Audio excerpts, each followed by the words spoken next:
eh, menyikapi perkembangan COVID-19 yang ada di Palembang, kasus aktifnya memang sampai sekarang masih meningkat. Untuk itu kita mengharapkan dan menghimbau masyarakat untuk ditunda dulu pulang kampungnya, mudiknya, cukup di rumah saja dulu karena potensi penyebaran ini cukup tinggi. Juga kita terus memberdayakan posko yang ada di tingkat kelurahan dengan menerapkan 3T-nya itu, dan juga masyarakat juga kita harapkan untuk selalu disiplin terhadap 3M-nya.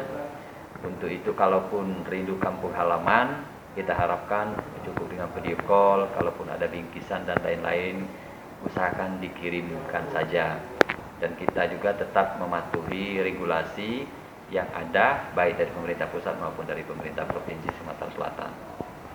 Kalau terkait untuk ada yang dari luar, misalnya dari India apa-apa itu, Ya. Antisipasi kita gimana nih Pak? Antisipasi kita khususnya di Kota Palembang. Di Kota Palembang ada 5 titik penyekatan pintu-pintu masuk di Palembang.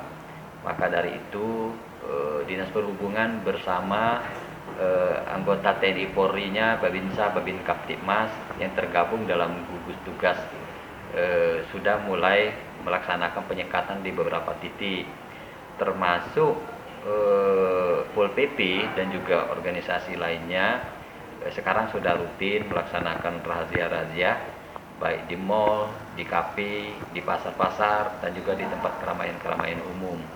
Juga di ASN Kota Palembang sendiri kita sudah mulai menerapkan, karena berada di zona merah, kita WFH dulu, dan juga kita himbau para pejabatnya untuk tetap mengajak lingkungan sekitarnya untuk disiplin terhadap 3M-nya.